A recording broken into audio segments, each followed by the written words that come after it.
they say that India lives in her villages. Almost 70% of our country is rural. And while urban India has grown, rural India has not seen the same type of growth. Spread over our vast nation, many rural communities live in relative poverty, with little access to services like schools, hospitals, or sanitation. For India to truly rise, our rural economy needs to grow. And science and technology can play a big role in this transformation.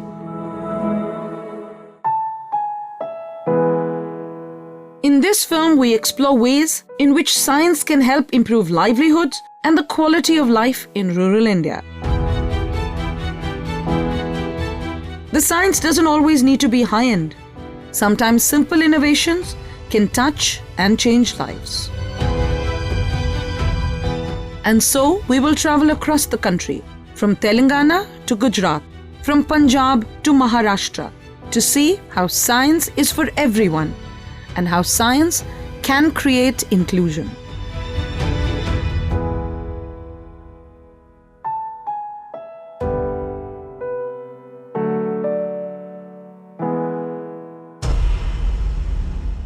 We start off our journey through the parched countryside of the Nalgonda district in Telangana,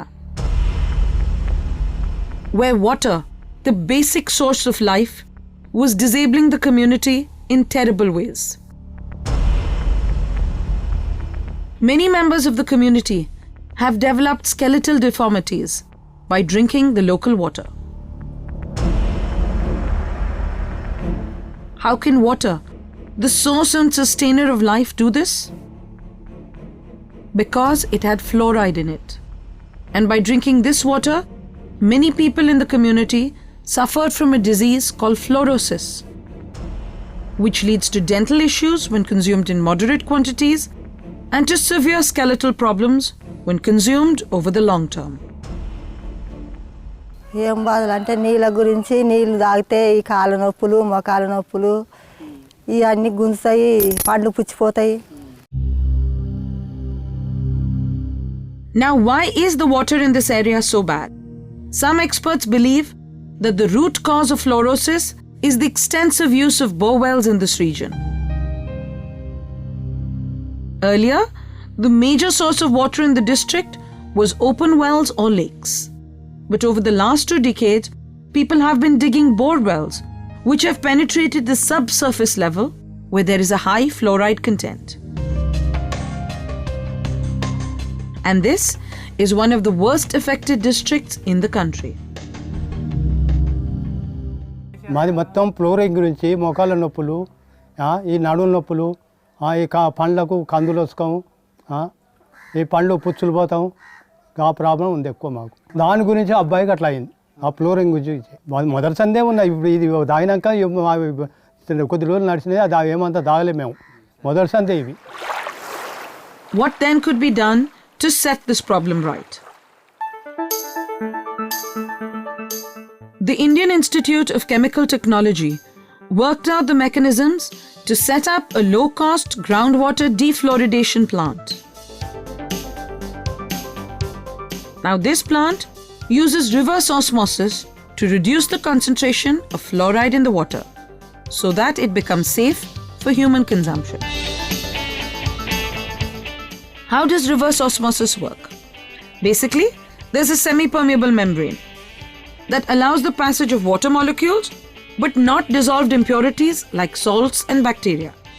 To push the water through the membrane, there needs to be pressure applied that allows pure water through while holding back a majority of the contaminants.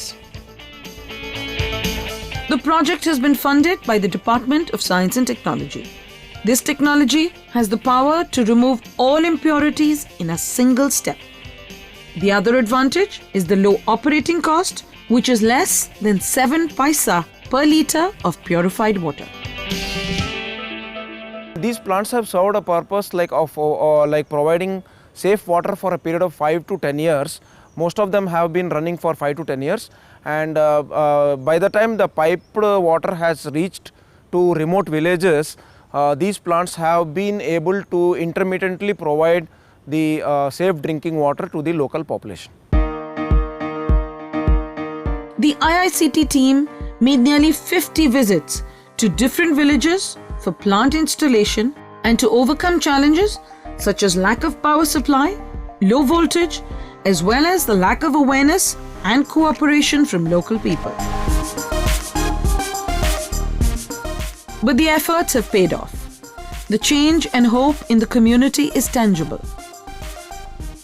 So Nalgonda is the worst affected district as per WHO statistics because it contains fluoride up to the maximum solubility of calcium fluoride of 20 milligram per liter, and due to technological intervention by the CSIR Indian Institute of Chemical Technology, these fluoride levels have been brought down to less than 0.5 ppm, which is acceptable as per the WHO standards for fluoride in groundwater. TDS levels have also been brought down from a level of around 700 to 1500 to about 60 to 70 milligram per liter, which is quite acceptable for drinking. Access to water, such a basic right, and made a reality for the villagers in this district by simple, accessible technology.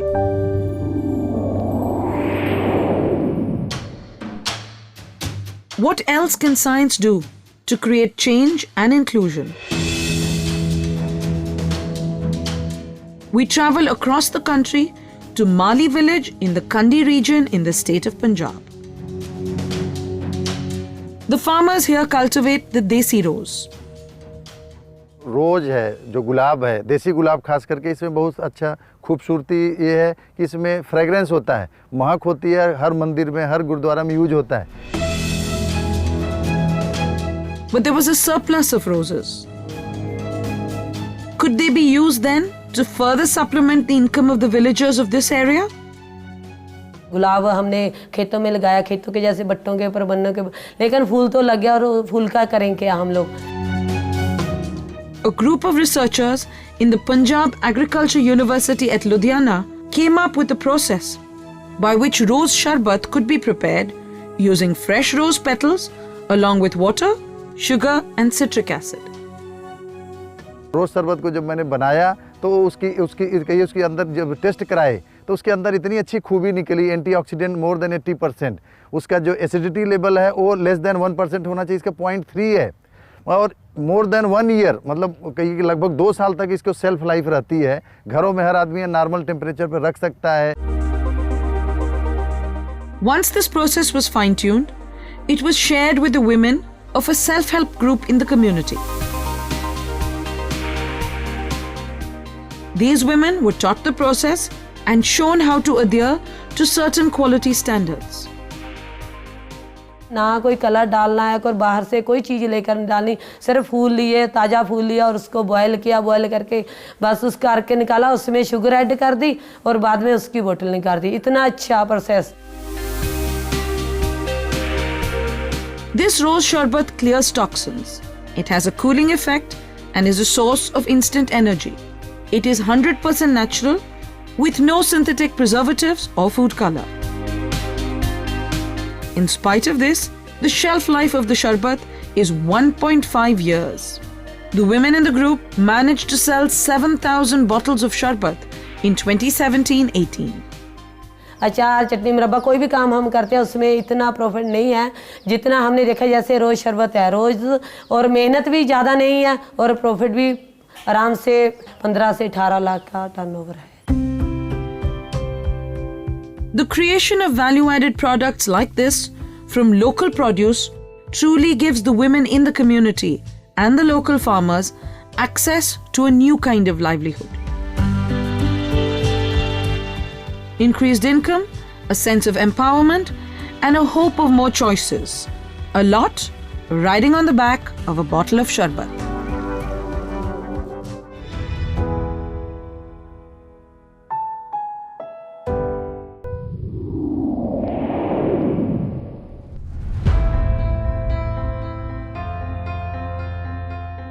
Our next story is also in Punjab, in Ludhiana. But the innovation we're about to explore could touch farmers across the country. Now, most farmers in India are small scale and struggle to manage all the work required on a farm. Also, data shows that finding labor is going to be increasingly tough with current migration trends. In this scenario, mechanization could hugely help the farmer reduce their workload and increase both efficiency and productivity.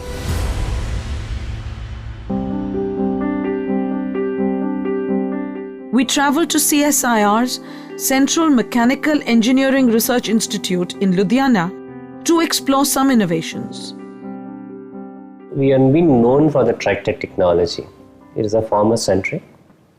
We do a lot of work for the villagers, common people. And this institute has developed more than 100 technologies. In recent past, we have transferred almost 33 technologies to number of small-scale industries so that the unemployment can be reduced. To come up with these innovations, the scientists here collaborated with a host of agricultural universities, as well as other industries, to find answers that could address specific problems of the farmer. For example, the inter-row rotatory cultivator, which helps destroy weed between the rows of plants without damaging the crop. In addition, a 3-row precision planter for the proper sowing of vegetable seeds. Innovations in irrigation and tillage have also been worked on. The idea here is to focus on design improvement, rapid prototyping, engineering documentation, and collaboration with other manufacturers in order to scale up production. If these innovations manage to reach small-scale farmers across our nation, it could really make a difference in a real, tangible way to their lives.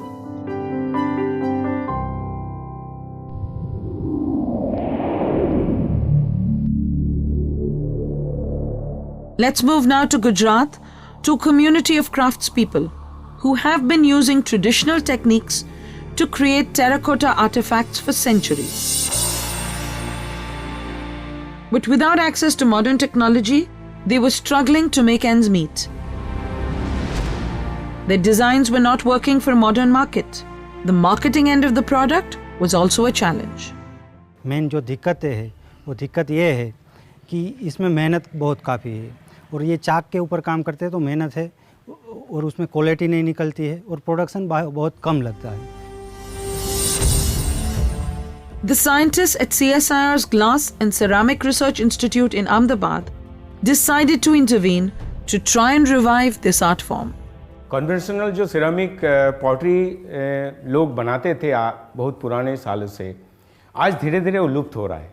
Central glass ceramic institute कोशिश किए थे, इस लुप्त होने के लिए जो कारण था उसको हम लोग पहले से सोच के देख के हम लोग एक नया तरफ से एक साइंटिफिक डेवलपमेंट किया है, जिसके तहत हमने अलग अलग रूप से टेक्नोलॉजी डेवलपमेंट की हिसाब से हमने टेराकोटा पॉटरी को एक नया रूप देने की कोशिश किया है, जिसमें लोगों की रोजगार मिले, लोगों के अंदर एक उत्साह बढ़ावा मिले और साथ साथ नए जनरेशन जो लोग जो ये ट्रेडिशनल आर्ट छोड़ चुके हैं वो फिर वापस आ सके. How could science make the life of the potter here easier? Well, most of these potters used a hand-operated wheel. Could simple mechanization simplify their lives? A shift was made to a ball-bearing based wheel or an electrical chuck. The artisans were trained in areas like clay characterization, processing of clay, various forming and shaping techniques like slip casting, throwing on a potter's wheel, pressing, plugging, and related technical features. Simple, effective interventions like the creation of a mold made the whole process less strenuous, especially for women artisans. Casting पद्धति का फ़ायदा ये है, ये काम ladies gents कोई भी कर सकता है और इसका क्वालिटी बहुत अच्छा निकलता है। इसकी वजह से इसकी आमदनी में और इसका वैल्यू एडिशन काफ़ी अच्छा है, तो उसकी आमदनी में बहुत अच्छा फ़ायदा मिलता है। Ideas were given on how to broaden the kind of designs to appeal to a modern day audience. The community were also advised on packaging, marketing, and given inputs on how to run a business. पहले मैं बाहर जाके काम कर रहा था, अभी ये इधर गांव में आया तो मैंने देखा ये 5 दिन का प्रोग्राम है, मुझे अच्छा लगा। टेराकोटा जो सामान बन रहा है वो ज्वेलरी है, बोतल है, ऐसे मेरे को बहुत अच्छा लगा है। अभी मेरे को बाहर जाने का कोई ज़रूरत नहीं है। Terracotta is a completely biodegradable material, and so, along with improving livelihoods and reviving handicrafts, it also gives us a much needed green solution.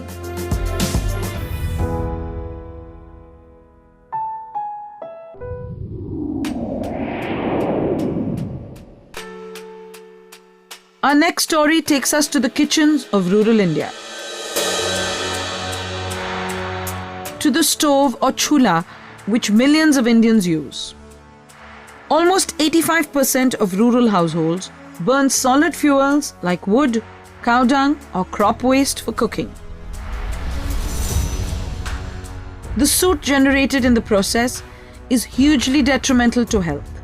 Respiratory diseases and lung infections are common consequences of exposure to fumes from cooking. This affects over 800 million people in India, with over 1 million deaths annually. In addition, greenhouse gases like carbon dioxide, methane, black carbon particles are all products of incomplete combustion of solid fuels.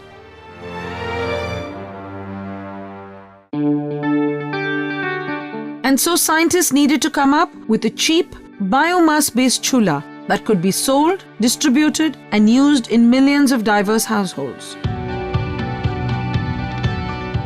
We traveled to Nagpur to explore one such option. The National Environmental Engineering Research Institute, run by CSIR, has developed a multi-fuel cook stove called Neerdur, which may be helpful in controlling indoor air pollution. निर्धूर की जो पहली विशेषता है कि वो अनेकों प्रकार के ईंधन ले सकता है, जो फ्यूल है अनेक प्रकार के। सहसा हम लोग लकड़ियां जलाते हैं, तो लकड़ियां आप यहाँ सामने से डाल सकते हैं और ये जो नॉर्मल सिगड़ी या नॉर्मल चूल्हा होता है उसकी तरह आप जला सकते हैं। यदि आपके पास में वुड चिप्स या लकड़ी के टुकड़े हैं या फिर कोयला है तो उसको आप ऊपर से फीड कर सकते हैं। हमने इसका जो कंबशन चैम्बर उसको साइंटिफिकली डिजाइन किया है। तो एक कंबशन में क्या होता है कि प्राइमरी एयर का पैसेज होना चाहिए, तो नीचे हमने कुछ होल्स दिए हुए हैं, आप देख सकते हैं यहाँ पे। तो प्राइमरी एयर यहाँ से मिलेगी, उसके अलावा हम लोग एक एडिशनल सेकेंडरी एयर देते हैं, जिससे 2 फायदे होते हैं। एक तो जो अनबर्न फ्यूल रहता है आपका वो वहां पे जल जाता है, तो और दूसरा आपके इमिशंस कम होते हैं। Options like this help in the saving of fuel by increasing thermal efficiency. Now combustion is also better in this stove. Existing stoves being used by rural women are tightly packed by bricks, which result in inefficient air supply, which in turn hinders proper combustion. Neerdur, on the other hand, has provisions for increased air supply, since it has a combustion chamber. इसमें हम देखते हैं कि लकड़ियों की खपत 50% से भी कम हो जाती है। धुएं का उत्सर्जन इस लेवल तक नीचे गिर जाता है कि जिससे आपके स्वास्थ्य को प्रभाव कम हो जाता है। अब आप देख रहे हैं इसमें एक जाली भी दी गई है। ये जाली से इसका सतह का तापमान नीचे रहता है, जिससे बच्चे और खाना बनाने वाले अगर इसको छू भी लेते हैं तो उनके स्वास्थ्य को कोई या जलने की कोई भी तकलीफ नहीं होती। These stoves have been distributed in villages in Nagpur to see how they work for community before more large-scale distribution. If it works out to be a viable solution, it will help rural communities in numerous ways.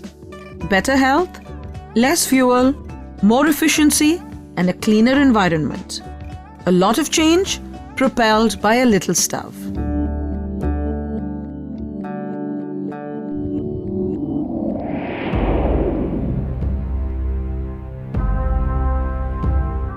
Our last story takes us back to Gujarat, where a vast majority of India's salt comes from. In Gujarat, almost 75% of total Indian salt is being produced. In Gujarat, climatic conditions are very conducive. We have very good sunny days, rainfall is less, and there are no frequent cyclones. So that's how the Gujarat climate is very favorable for salt production. A community of salt workers known as the Agariyas labor away making salt from tidal water. It is hard work. First, they need to dig wells to pump out the highly saline groundwater from the lake of brine that lies 40 feet below the crust. This brine is then directed into square-shaped salt pans. To get the pans ready, the earth needs to be packed and leveled so that the brine does not seep back. The natural process of evaporation then removes the water and leaves behind the salt. Once the first layer of salt is formed, it is scraped with heavy wooden rakes. The salt farmers continuously rake the salt to develop smaller crystals, which will fetch a higher price, and pile it onto the sides of the pans to be collected later. Every 15 days, an average of 12 to 15 tons of salt is collected and sent to salt companies and chemical factories across the country. The quality of Indian salt is not as good as like Australia and Mexican countries. The reason being, the people are not following scientific practices at many places. The method of preparation is somewhat, manual in many areas, and the traditional practices are being followed. Now there are two issues in this process. One, the quality of salt could be better. Second, diesel, which is a big pollutant, is often used to pump the water.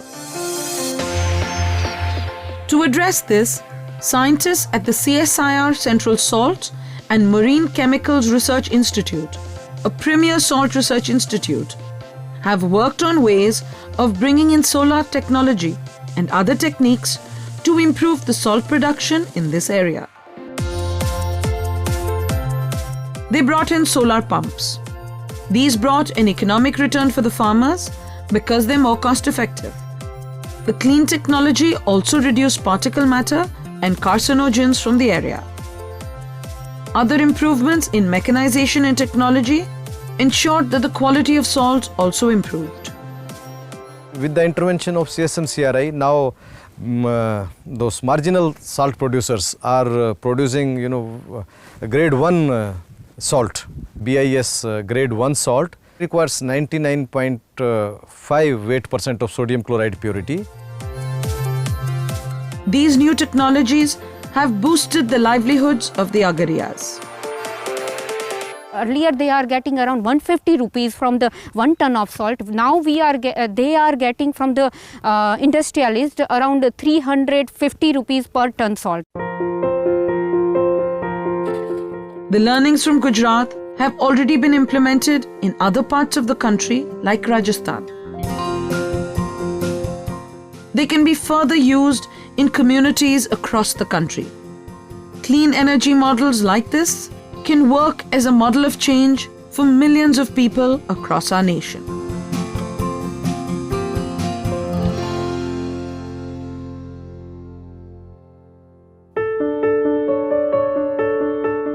Science and innovation have always been harbingers of change. And these stories of communities with access to enhanced livelihoods, better water, and cleaner air are just examples of how science can be inclusive and create better lives.